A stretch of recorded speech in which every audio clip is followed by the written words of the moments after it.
Bonjour Gaspard Koenig. Bonjour. Vous êtes philosophe, essayiste, romancier. Vous avez fondé un think tank qui s'appelle Génération Libre. Vous avez également créé un mouvement politique qui s'appelle Simple. Simple, c'est le maître mot de la campagne que vous lancez. Vous êtes candidat à l'élection présidentielle. Nous sommes arrivés au bout de notre modèle jacobin vertical autoritaire, lit-on sur la page d'accueil de votre site simple.fr.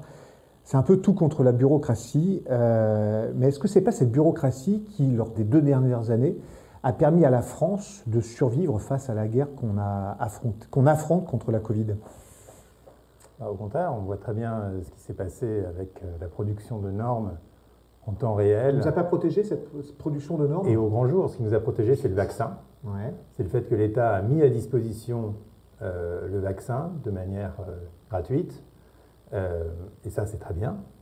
Mais en revanche, ce qui ne nous protège pas du tout, c'est toutes ces espèces de mini-règles absurdes et intrusives qui vous disent s'il faut mettre le masque dans la rue ou pas, combien de mètres, debout ou pas, avec des jauges qui n'ont aucun sens, des attestations qui n'ont aucun sens, enfin toutes ces micro-règles que les gens jugent absurdes, auxquelles ils désobéissent très largement, et qui font qu'ils se mettent à douter de l'état de droit lui-même et de l'ensemble du discours public. S'ils se disent des gens capables de concocter un truc qui est à ce point-là peu approprié à ma propre situation, je ne peux plus leur faire confiance. Et ce qu'on a bien vu dans cette crise, c'est justement ce rapport de défiance permanente de l'État vis-à-vis du citoyen et, par voie de conséquence, du citoyen vis-à-vis de l'État. Ça ne nous a pas permis de sortir de l'ornière. Revenons, par exemple, sur le pass sanitaire, devenu pass vaccinal. Vous avez, votre think tank a co-signé une tribune qui s'opposait à ce pass vaccinal. Oui, j'ai toujours été opposé au pass vaccinal, c'est justement une très mauvaise conception de la loi. La loi, elle est là. Elle n'est pas là pour juger moralement le comportement des gens, elle n'est pas là pour faire du nudge, pour les inciter à se comporter de telle ou telle manière. Ça marche pourtant. Si on regarde le nombre de vaccinations, à chaque fois qu'il y a eu un tour de vis ou un durcissement du discours de l'exécutif, ça s'est traduit par une augmentation du nombre de vaccinations, ce qui est plutôt une bonne chose. Et contraindre les gens, ça marche. Mais qu'est-ce qu'on perd? On perd les libertés, on perd l'exercice du jugement, on perd la capacité d'être traité en adulte, responsable, libre et autonome. C'est énorme ce qu'on perd. Et on génère aussi un ressentiment qui se traduira dans les urnes, parce que quand on contraint les gens à aller se faire vacciner, eh bien, on les marque à vie avec quelque chose qui va les générer une frustration vis-à-vis du pouvoir central. Donc, si vous disiez aux gens c'est le vaccin ou la mort, ça aurait marché aussi, hein. Les gens se seraient fait vacciner. Aurait-ce été légitime? Non, pas du tout. Dans une démocratie, il y a une proportionnalité entre les mesures mises en place et la finalité recherchée. Et en l'occurrence, je redis qu'une loi rendant la vaccination obligatoire m'aurait moins choqué que tous ces passes hyper intrusifs où on dit aux gens, légalement, vous avez le droit de ne pas vous faire vacciner, mais en fait, on va vous considérer comme un sous-citoyen. Donc on n'annonçait pas suffisamment la couleur, grosso modo. Et non, mais c'est-à-dire qu'on se trompe dans la conception de la loi, et que ça reflète exactement tout ce que je dis sur les normes et ce que je dis sur l'affaiblissement de l'état de droit. C'est quand on multiplie des micro-normes, qu'on se met à parler des gens en termes moraux, parce que les gens sont responsables, pas responsables. Mais ce n'est pas ça le rôle d'un gouvernement, ce n'est pas ça le rôle d'un État. Le rôle d'un État, c'est de dire tout ce qui n'est pas interdit est permis. C'est ça, un État de droit, une société ouverte. Alors, vous êtes candidat à la présidentielle, je l'évoquais, donc vous sollicitez des parrainages auprès d'élus. Vous en avez 2 à ce jour. Vous avez encore 1 mois pour atteindre le chiffre fatidique des 500. Vous allez y arriver? Je pense que c'est difficile, mais c'est possible. Ça parle aux élus, votre discours? C'est possible. Moi, je vise essentiellement les 2/3 de maires qui ne donnent jamais leur parrainage. Mon discours parle énormément aux élus de petites communes. Ouais. Parce que quand on leur parle de simplification, ils comprennent tout de suite ce qu'on veut dire. Sur quoi exactement? Plein dans le bain. Par exemple, il y a quelques mois, ils ont reçu des dossiers de subvention DETR. Qu'est-ce que c'est? Justement, personne ne comprend parce qu'il faut faire des devis contradictoires et qu'on a 15 jours pour soumettre son dossier à la préfecture et qu'on reçoit les papiers trop tard et à chaque fois qu'on voit un maire, il va raconter des histoires comme ça sur la gestion de l'eau aussi. Pourquoi est-ce que la gestion de l'eau doit être déléguée aux intercos d'ici 2026? Pourquoi est-ce que les communes de montagne, je pense aux communes de Corse, de Savoie, qui gèrent leur eau depuis des siècles, souvent de manière bénévole, ne pourraient pas continuer à le faire et sont obligés de monter au niveau de l'interco et de donner un marché à une grande entreprise qui va augmenter les coûts? Voilà, ça c'est des sujets très concrets pour les maires en termes de simplification et d'autonomie locale, qui sont les 2 points forts de mon discours. Ensuite, vous mentionnez les 2 parrainages, je corrige un tout petit peu votre formulation, c'est les 2 parrainages qui ont été reçus et validés par le Conseil constitutionnel aujourd'hui. Dans les petites communes rurales, les parrainages, ils ne sont même pas arrivés, parce que la Poste, elle met du temps. Donc, vous avez combien de promesses aujourd'hui? On est à plus d'une centaine de promesses. D'accord. Donc le temps que ça arrive, le temps que ça renvoie, bon, je ne sais pas si j'y arriverai aux 500, je fais tout pour. Je parcours le territoire, je vais en Bretagne demain pour raconter mon histoire. Mais je sais qu'on va avoir un score qui sera substantiel et qui montre que ce message est un message important qui parle sur le terrain, peut-être plus qu'à Paris.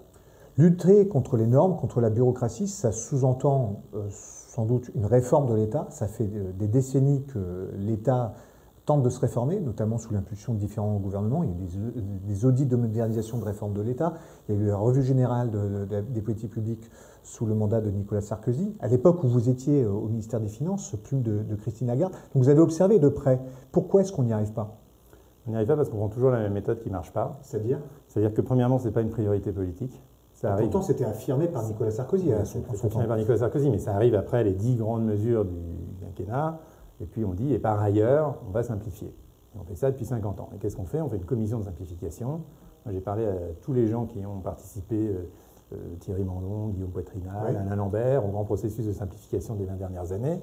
Et tous constatent que ça ne marche pas, parce que quand on prend cette méthode-là, on regarde quelles normes enlever, on en enlève une, ça rompt un équilibre, il faut en rajouter 2, ça prend du temps, et pendant ce temps-là, il y en a 4 qui sont revenus par la fenêtre. C'est des administrateurs qui réfléchissent à la question sans consulter des administrés, c'est ça? Non, c'est pas ça, c'est que se regarder le labyrinthe et se demander quelle brindille on peut enlever, ça ne peut pas marcher. Et la machine, la logique de production de la norme, elle reste intouchée, elle garde son inertie.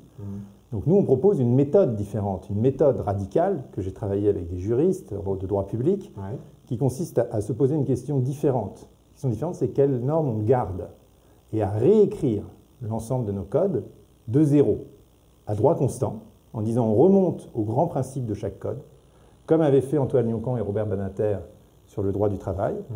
On les réécrit en une centaine de grands principes, ça tient sur quelques pages, et on élimine le reste.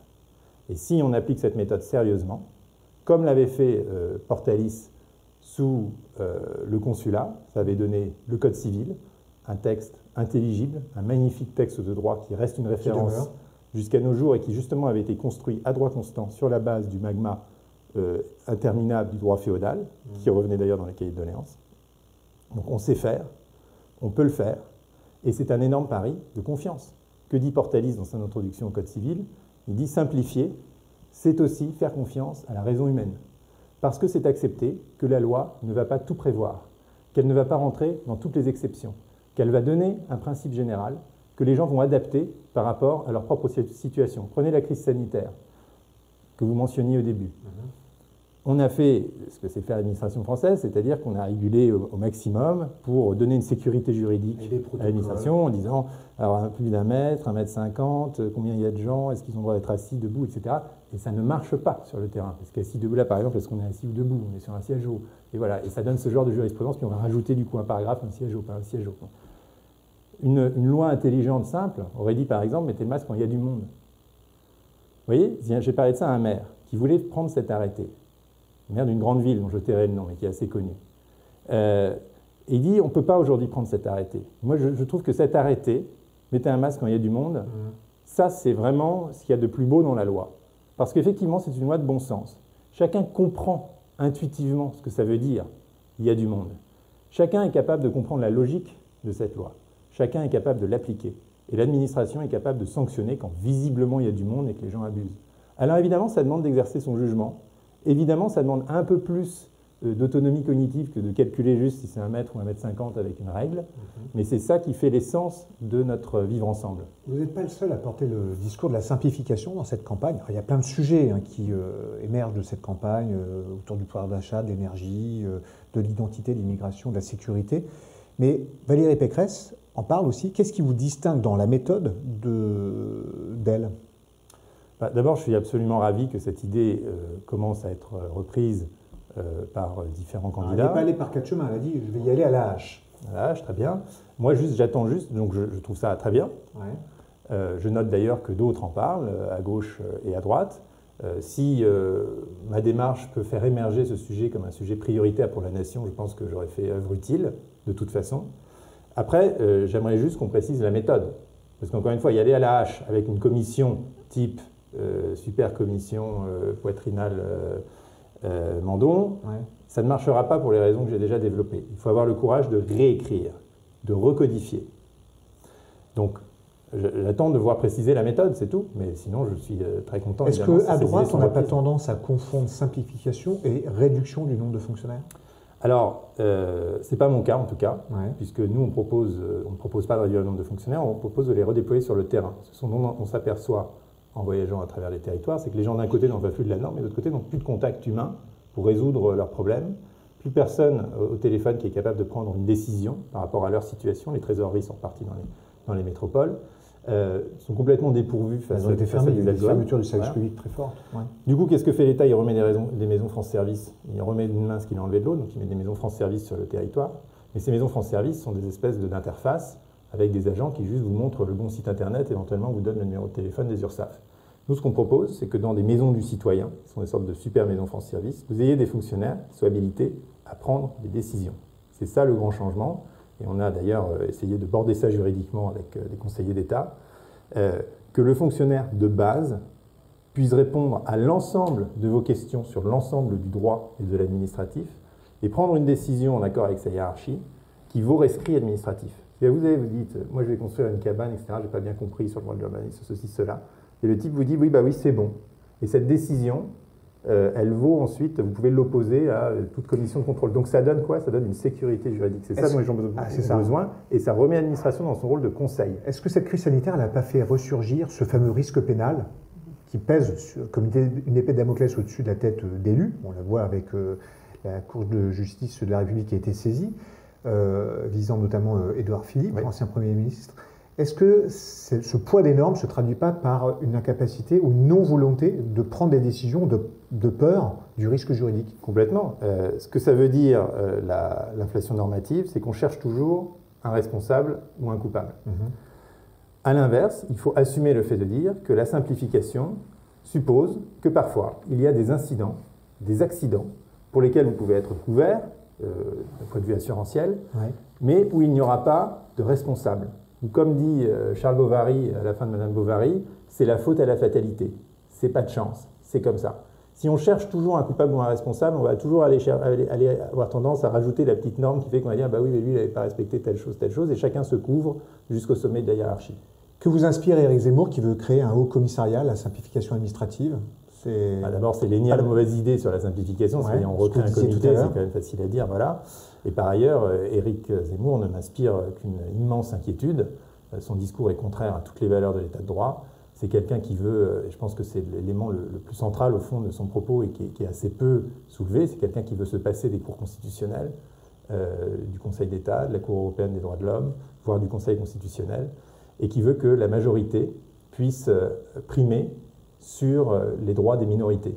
Et ça, c'est vraiment la définition, pour moi, de la dictature. Merci Gaspard Koenig. Merci.